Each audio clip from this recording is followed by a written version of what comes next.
aya nu bade ngarekam moal sok sanu bade ngarekam bilih abdi aya eta tanya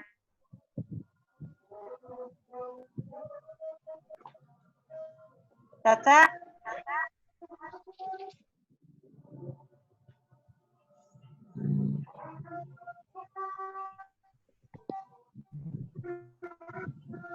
Tuh Kak, kucing masuk lagi Kak.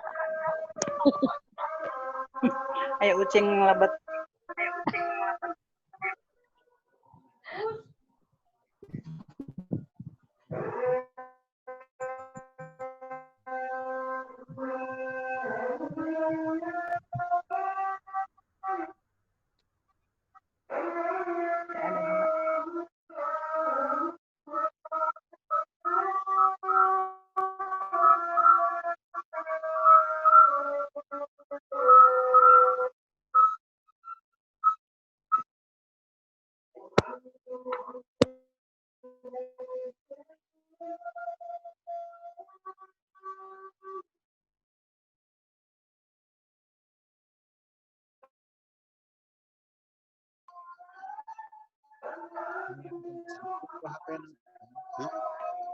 Di wifi itu kedua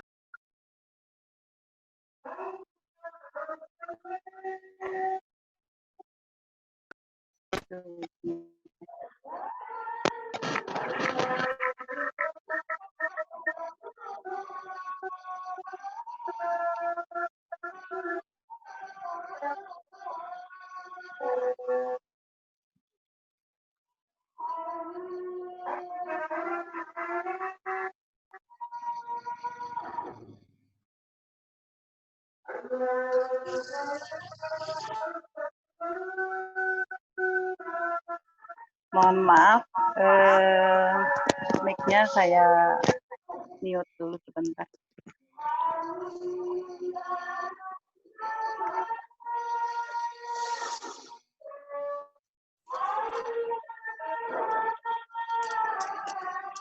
pakai aplikasi naon Zoom kan eta.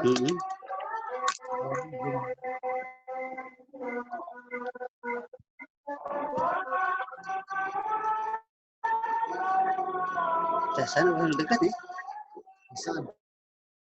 Bismillahirrahmanirrahim. Assalamualaikum warahmatullahi wabarakatuh. Terima kasih kepada rekan-rekan semua yang sudah bergabung di sini di webinar MGMP Bahasa Indonesia SMK Kabupaten Cianjur. Pertama-tama kita panjatkan puji syukur kehadirat Allah Azza wa Jalla bahwasanya pada malam hari ini kita dapat bertemu muka walau melalui virtual ya dalam acara MGMP Bahasa Indonesia.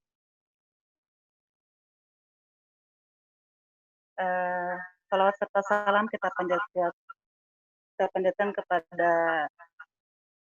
Nabi besar kita Muhammad SAW yang telah membimbing kita hingga akhir zaman. Sekali lagi terima kasih kepada Bapak Ibu yang sudah hadir di sini, juga kepada narasumber kita yang sangat hebat.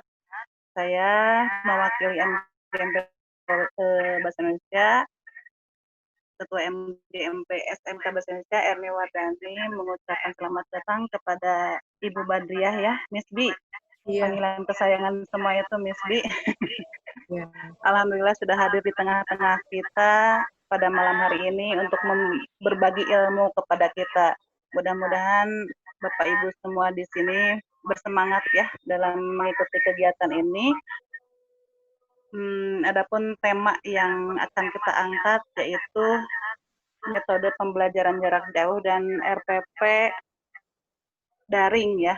Mengapa kami mengangkat tema itu? Karena kita sesuaikan dengan kondisi kita pada saat ini, bahwasanya di saat pandemi ini kita tidak boleh patah semangat, apalagi pemerintah pusat dan pemerintah daerah sudah menganjurkan untuk tetap mengadakan kegiatan kepada seluruh komunitas, seluruh organisasi, baik itu KKG ataupun MGMP memang harus sudah mulai ya, Miss, harus sudah mulai ada kegiatan seperti itu. Dan sebentar lagi kita tahu sendiri bahwasannya dalam hitungan jari kita akan segera memasuki tahun ajaran baru 2020-2021 dan berdasarkan isu yang beredar, Cianjur itu masih zonanya masih kuning, bahkan ada yang sedikit merah gitu. Jadi bisa jadi masih daring seperti itu ya Bapak Ibu ya. Oleh karena itu tidak ada salahnya supaya sesuai dengan kondisi ya. Seperti itu. Untuk saat ini yang sudah terdaftar lebih dari 100, Miss, tapi yang baru hadir sudah 55 orang, tapi lebih baik kita itu saja ya, ikuti terus sesuai jalur, sesuai kondisi saja, tidak usah saling menunggu supaya waktu juga efektif ya. Jadi berdasarkan jumlah yang ada, MGMP Bahasa Indonesia SMK Kabupaten Cianjur pada hari ini tanggal 7 Juli 2020 pukul 7 pas saya membuka kegiatan ini. Mudah-mudahan kegiatan ini akan lancar sampai akhir nanti pukul 21 kurang lebih ya. Amin. Sebelumnya sebelum saya dengan ini saya buka ya, trok. Karena moderatornya nggak ada, jadi saya ambil alih pekerjaan moderator, jadi merangkap ya. Kita pada malam hari ini kedatangan Miss B ya, atau Bu Badriah atau Miss B. Sudah tidak asing lagi ya bagi kita bahwasannya beliau adalah mutiara dari Cianjur. Bukan dari Cianjur lagi, sekarang sudah diakui oleh nasional. Kiprahnya baik itu di dunia tulis-menulis maupun akademis luar biasa, pernah menjadi juara guru berprestasi nasional, itu pencapaian yang sangat luar biasa. Saya sampai merinding sampai ke tingkat nasional gitu. Beliau sekarang mengajar di SMA Negeri 2 Cianjur ya, masih. Tapi sebetulnya sudah diangkat menjadi pengawas. Bapak Ibu mohon doanya kepada semua untuk kelancaran Miss B. Mudah-mudahan secepatnya dilantik ya Miss. Amin ya robbal alamin. Miss B juga menjadi bagian dari tim pengembang kurikulum di Kemdikbud. Puguh di tim KCD mainnya ini di Kemdikbud Bapak Ibu, luar biasa ya. Dan sudah beberapa kali ke mancanegara untuk berbagi ilmu ya tentang pengajaran. Mempunyai 2 anak, Neng Miracle masih kuliah, Miss? Masih sedang sidang, sebentar lagi sidang online. Mudah-mudahan lancar sampai selesai ya. Dan juga Excel teh masih di SMP 2? Tahun ini SMA. Oh, gitu. Mudah-mudahan lancarnya. Amin. Istrinya Bapak Yangki. Jantan nama bekennya Badriah Yangki. Nah, segitu saja. Kalau diceritakan tidak akan selesai sampai 3 hari 3 malam Bapak Ibu. Kabujang iya losnya mangga. Ayo nama Miss B, ku abdi di Kamis Dikennya mangga. Mangga, hostnya di Robi. Enggak. Sedap Miss. Miss B. Ya. Silakan Miss B jadi host.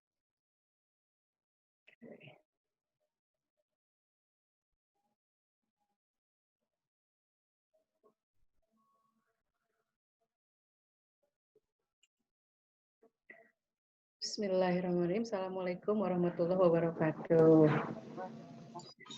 Bapak Ibu, selamat malam, selamat berzoominar yang diselenggarakan oleh MGMP SMK Bahasa Indonesia yang dimotori oleh Ibu Queen Erni yang luar biasa, serba bisa ya, bisa jadi host, bisa jadi apapun.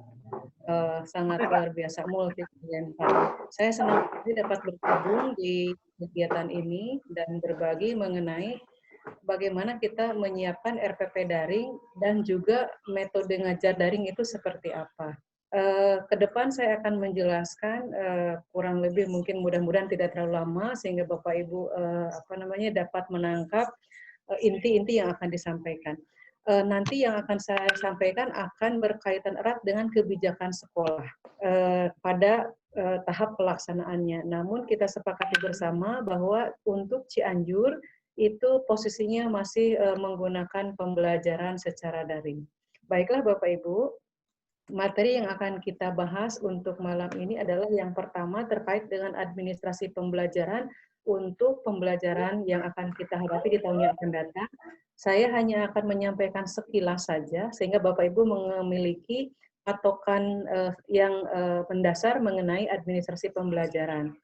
Kemudian saya akan menjelaskan RPP yang disederhanakan dan akan dilanjutkan dengan bagaimana merancang RPP daring, dan yang terakhir bagaimana mengajar secara jarak jauh dengan kombinasi menggunakan virtual dan non-virtual.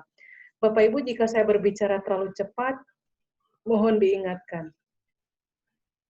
Baiklah, kita akan masuk ke kalender pendidikan terlebih dahulu. Bapak Ibu, semua kegiatan kita berpusat ke kalender pendidikan. Kita sepakati bersama, kalender pendidikan yang kita gunakan adalah yang diterbitkan oleh Provinsi Jawa Barat dengan semester 1 seperti ini Bapak Ibu, dan semester 2-nya nanti akan ada AKM, itu yang membedakan dengan kalender yang tahun sebelumnya.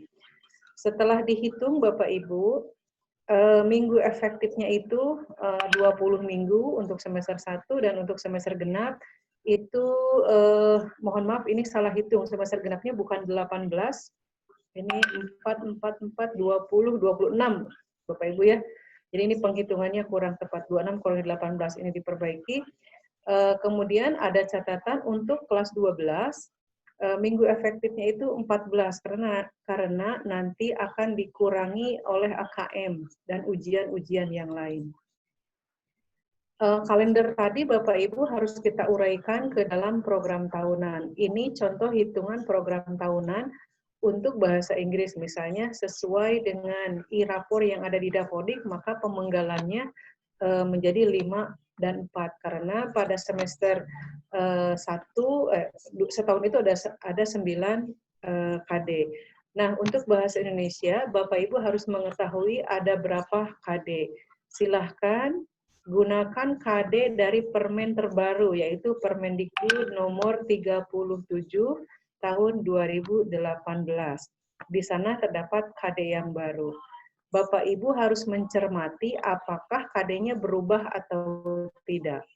Dari program tahunan Bapak Ibu diuraikan pertemuan-pertemuannya sesuai dengan hitungan minggu efektif. Selanjutnya diuraikan ke program semester sehingga Bapak Ibu memiliki gambaran tatap mukanya seperti apa kalau memang ada tatap muka. Kemudian kalau tidak tatap muka seperti apa. Rinciannya nanti akan saya jelaskan setelah ini. Kemudian Bapak Ibu secara administrasi harus membuat KKM. KKM untuk sekolah masing-masing tentu saja berbeda karena berbeda intake, daya dukung, dan kompleksitasnya. Jadi untuk KKM tidak dapat dipatok sama, tergantung pertama kepada kompetensi dasarnya meminta apa, karena kompleksitasnya beda-beda. Daya dukung itu untuk sekarang diperhatikan Bapak Ibu, apakah kita mampu untuk mengajar secara daring, itu daya dukungnya menjadi rendah kalau kita tidak menguasai teknologi. Intake siswa mungkin dengan adanya sekolah zonasi ada penurunan barangkali, tidak semuanya menjadi tinggi, tapi ada pada posisi sedang. Selanjutnya Bapak Ibu yang dibutuhkan dalam administrasi itu adalah silabus. Silabus yang ini, Bapak Ibu, cara penulisannya masih mengacu pada Permendikbud nomor 22 tahun 2016, yaitu di standar proses. Jika Bapak Ibu lihat ke sini, di kolom yang ini ada perbedaan, yaitu pembelajarannya itu ada alamat-alamat dan link yang digunakan nanti untuk pembelajaran daring. Nah, itu administrasi yang digunakan di dalam pembelajaran. Jadi Bapak Ibu secara administrasi tidak ada perbedaan antara administrasi untuk pembelajaran daring atau tatap muka. Jadi Bapak Ibu tetap harus memenuhi administrasi seperti itu. Nah, sekarang kita masuk ke RPP Bapak Ibu. Apakah ada perbedaan antara RPP tatap muka dengan RPP untuk PJJ atau BDR?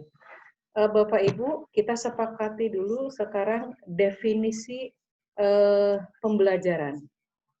Pembelajaran itu merupakan satu aktivitas di mana guru dan siswa itu bertemu. Bertemu secara langsung itu disebut pembelajaran tatap muka. Sedangkan bertemu secara tidak langsung itu disebut tatap muka virtual.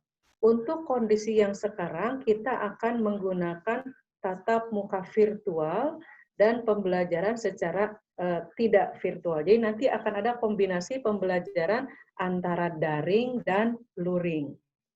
Pertanyaannya, apakah RPP-nya sama? Nanti Bapak Ibu harus bisa menjawabnya sendiri setelah saya menjelaskan. Yang pertama, Bapak Ibu, untuk pembuatan RPP, acuan kita adalah Mendikbud nomor 14 tahun 2019. Ada edaran yang meminta para guru itu melakukan penyederhanaan RPP. Apa penyederhanaan RPP? Yaitu tindakan guru yang membuat RPP tidak lagi menggunakan cara-cara lama yang membebani, yang menghabiskan waktu, tetapi tidak pernah dipakai RPP-nya. RPP yang berdasarkan surat edaran Mendikbud ini syaratnya hanya 2, Bapak Ibu. Cukup 2. Yang pertama adalah EEBM. EEBM itu efektif, efisien, berorientasi pada murid. Itu syarat yang pertama, EEBM. Kenapa harus efisien? Efisien dalam arti ketika guru membuat tidak menghabiskan banyak waktu. Efektif dalam arti RPP itu digunakan untuk mengajar. Berorientasi pada murid, maknanya bahwa RPP itu memang digunakan untuk membantu mengoptimalkan seluruh potensi yang dimiliki oleh murid. Itu syarat yang pertama, EEBM. Sekarang syarat yang kedua, Bapak Ibu. Syarat yang kedua adalah RPP itu memuat 3 elemen. Yang pertama tujuan pembelajaran, yang kedua langkah pembelajaran, yang ketiga penilaian. Jadi RPP yang disederhanakan ini amat sangat mudah dibuatnya. Syaratnya hanya ada 2 ya, EEBM dan elemennya 3. Hanya itu saja. Selanjutnya bagaimana dengan format atau template? Kalau dulu ketika RPP memiliki 13 elemen. Untuk RPP yang disederhanakan, tidak lagi ada format. Jadi Bapak Ibu dipersilahkan memilih, nanti saya akan menawarkan 6 RPP inspirasi yang dapat Ibu pilih, atau membuat sendiri, atau menggunakan dari RPP yang lama, kemudian Bapak Ibu modifikasi, atau mengembangkan sendiri, itu diperbolehkan. Jadi tidak dilarang. Nah, sekarang bagaimana dengan RPP yang lama? RPP yang lama jangan dibuang Bapak Ibu, karena untuk mengisi di silabus, di program tahunan, dan yang lainnya tetap seperti itu. Itu tinggal dimodifikasi saja. Nah, ini adalah contoh RPP inspirasi yang dapat Bapak Ibu pakai. Saya akan tunjukkan realnya seperti apa. Jadi mohon diperhatikan secara seksama.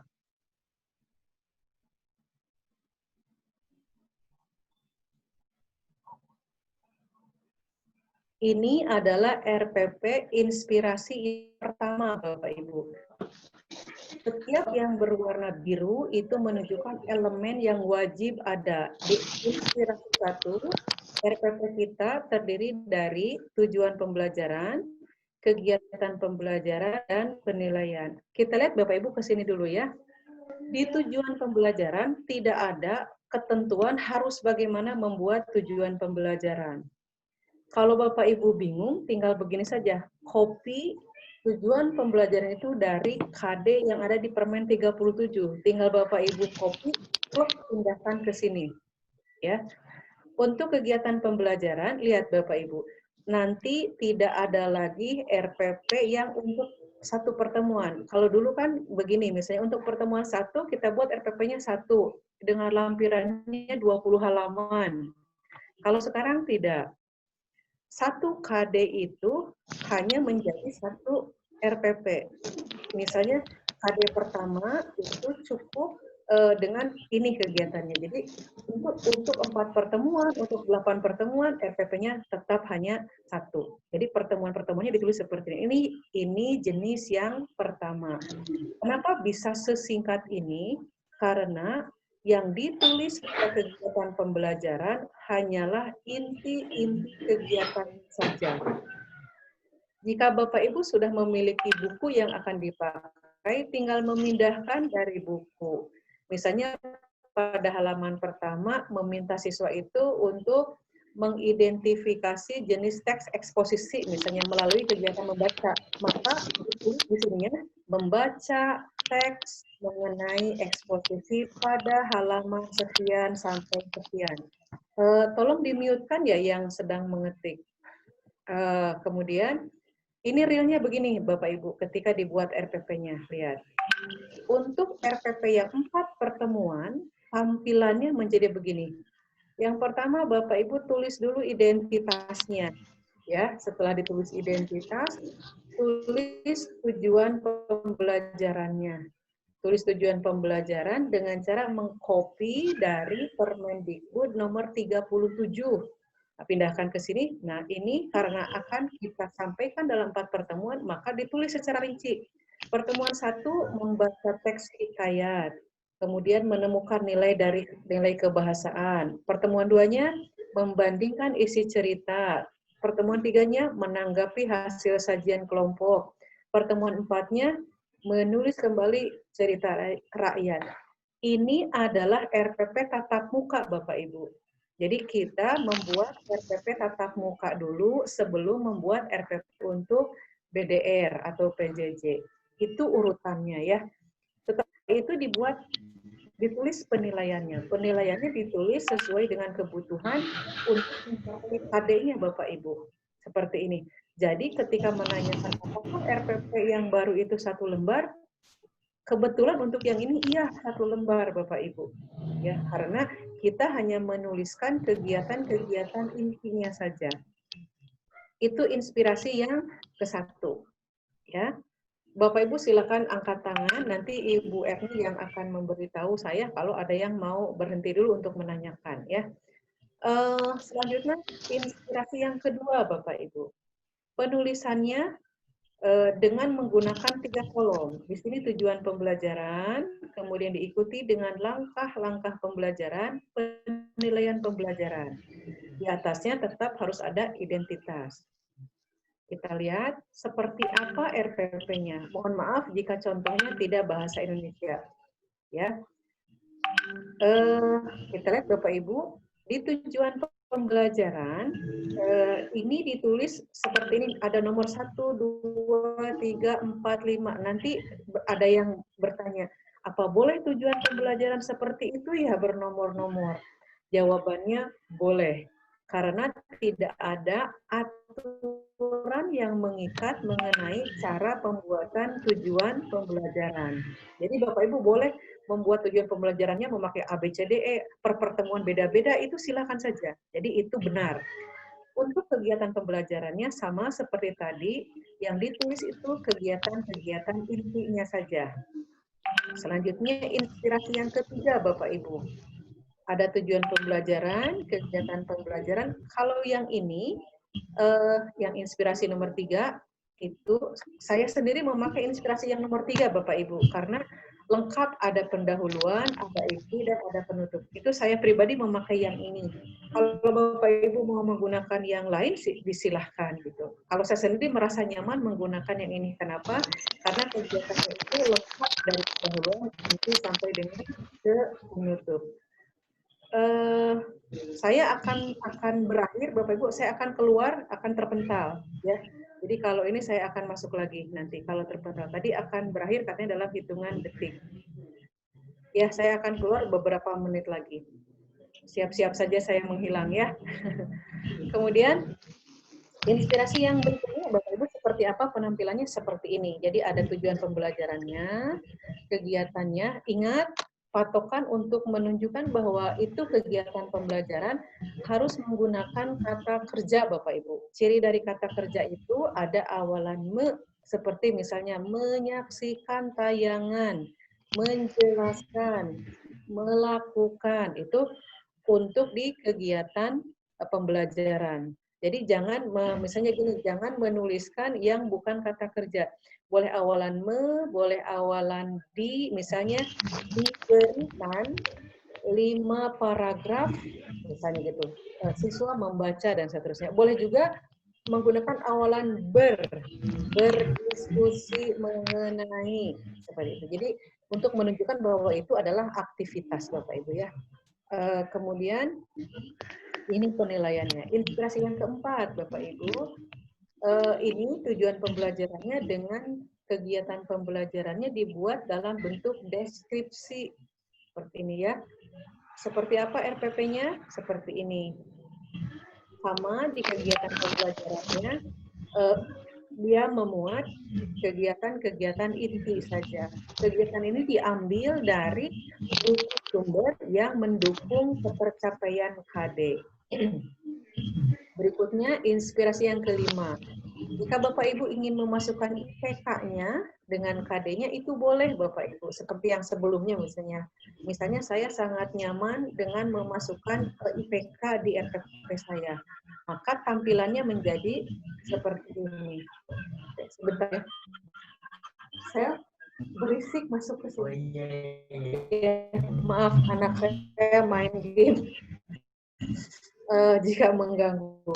Nah ini untuk kemudian kegiatan pembelajarannya bisa Bapak Ibu lihat betapa ringkasnya kegiatan pembelajaran yang bisa ditulis di RPP.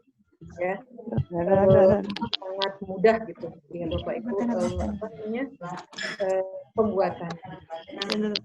Berikutnya inspirasi yang keenam.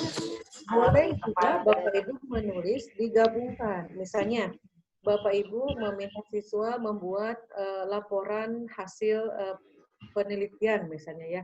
Pada pertemuan satu, misalnya pertemuan satunya siswanya diminta untuk menyimak mengenai strukturnya, mengenai kebahasaannya, dan pada pertemuan 2, 3, 4 itu praktik melakukan penelitian. Jadi seperti itu boleh. Ini contoh RPP-nya. Jadi peserta didik itu dapat melakukan apa yang ada pada KD sekian, pertemuan satunya apa, dan seterusnya. Kadang-kadang ada kegiatan yang pertemuan 2, 3 itu tetap sama, yaitu misalnya presentasi, tinggal ditulis saja Bapak Ibu. Ditutup dengan penilaian. Inspirasi yang ketujuh, Bapak Ibu, boleh juga RPP itu ditulis dengan tidak memakai nomor, tidak memakai poin-poin, cukup dengan misalnya kekhasan kita, karena misalnya kita menguasai teknologi seni misalnya. Ini RPP-nya seperti ini, contoh guru seni rupa yang memasukkan gambar di RPP-nya. Itu boleh saja ya. Tidak ada larangan untuk pembuatan RPP-nya itu harus seperti apa. Ini contoh RPP yang saya buat dengan menggunakan inspirasi nomor 2, Bapak Ibu. Saya menyarankan karena RPP ini merupakan dokumen sekolah, jadi ketika Bapak Ibu membuat RPP, mintalah kop sekolah supaya ketika sekolah akan melampirkan RPP Bapak Ibu di dokumen KTSP-nya sudah lengkap. Bapak Ibu buat seperti apa dan di bawahnya jangan lupa sudah ditanda tangan. Saya akan contohkan RPP yang resmi yang akan dipakai.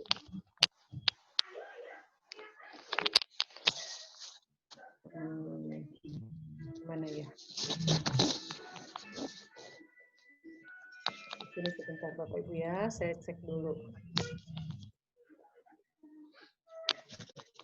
Nah, ini contoh RPP yang tadi saya katakan inspirasi yang nomor 3, di mana kegiatannya itu lengkap Bapak Ibu. Nah, di bawahnya ketika akan dikirimkan ke sekolah, RPP-nya itu harus sudah lengkap Bapak Ibu, sudah memiliki tanda tangan ini terpotong tanda tangan saya enggak. Jadi ini sudah resmi ketika akan digunakan oleh sekolah, sekolah juga memberi cap dan tanda tangan sekolah. Jadi digunakan oleh sekolah.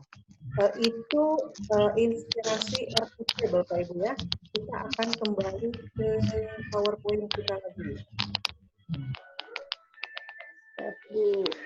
Oke, siapa yang mengetik ya? Itu tolong di-mute-kan.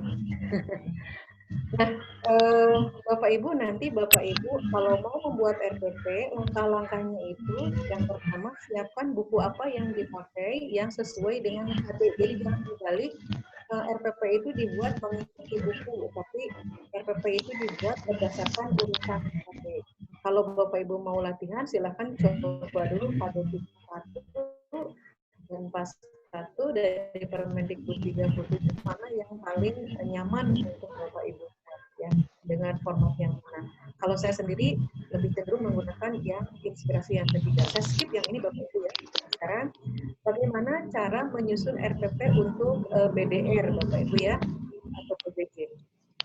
Karena diperkirakan kita akan membuat RPP itu untuk daring. Bapak Ibu, untuk itu pemerintah menawarkan 3 skenario pembelajaran.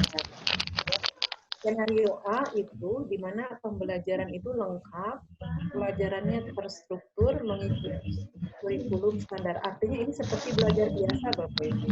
Jadi, kalau yang skenario B lengkap itu artinya ada pendahuluan, ada isi, ada penutup. Kemudian pelajarannya terstruktur, maksudnya pelajaran itu harus dimulai dari yang mudah ke sulit, dari sederhana ke kompleks, dari konkret ke abstrak, itu namanya terstruktur, dan difokuskan pada pengetahuan dan keterampilan. Berikutnya, skenario C, kita tidak akan menggunakannya karena ini sudah dipakai di semester di bulan Maret atau Juni lalu, yaitu siswa diajak untuk memahami krisis yang kita hadapi sekarang. Nah, untuk membuat RPP tatap muka menjadi RPP BDR, Bapak Ibu, yang harus dilakukan adalah ini Bapak Ibu. Ini, guru perlu menyusun kembali RPP tatap muka menjadi pembelajaran jarak jauh. Kenapa harus menyusun kembali? Karena begini Bapak Ibu, ketika ternyata pembelajaran kita tidak harus PJJ, RPP kita sudah lengkap. Karena memang pembelajaran kita pada awalnya memang dibuat untuk tujuan tatap muka. Bapak Ibu siap-siap 2 menit dari sekarang saya akan terpental ya. Nanti Bapak Ibu juga yang terpental mungkin bisa masuk kembali. Nah itu langkahnya Bapak Ibu, jadi susun kembali RPP-nya menjadi pembelajaran jarak jauh. Seperti apa? Mari kita lihat ya. Caranya begini Bapak Ibu ya, untuk menyusun kembali RPP. Yang pertama, siapkan dulu RPP yang tatap muka yang sudah kita buat. Kemudian, kita cermati satu persatu Bapak Ibu. Yang pertama, misalnya untuk pelajaran saya ya, pemeriksaan kehadiran. Kalau untuk tatap muka, cukup dengan memanggil siswanya, karena kita sinkron secara tempat dan waktu. Tetapi kalau di BDR, Bapak Ibu hanya sinkron waktu, tapi tidak sinkron tempat. Maksudnya ini, ibu di rumah, siswa juga di rumahnya masing-masing. Kalau dalam tatap muka, kita mengajar 30 siswa, itu satu kelas. Tetapi kalau BDR, kita mengajar 30 siswa, artinya kita punya 30 kelas virtual yang harus kita layani. Maka, untuk pemeriksaan kehadiran perlu alat bantu. Di antaranya yang saya pakai, Bapak Ibu nanti bisa memilih sesuai kemampuan Bapak Ibu mau pakai yang mana. Misalnya pemeriksaan kehadiran dengan menggunakan Google Form. Jadi nanti di RPP yang sudah dimodifikasi untuk BDR, di sini tertulis bukan pemeriksaan kehadiran lagi, menjadi pemeriksaan, itu perubahannya. Selanjutnya, jika di pelajaran biasa menyampaikan tujuan pembelajaran itu sudah selesai, tapi kalau untuk di BDR menjadi kayak begini kalimatnya, menyampaikan tujuan pembelajaran dengan menggunakan, sebutkan Bapak Ibu mau menggunakan tool apa.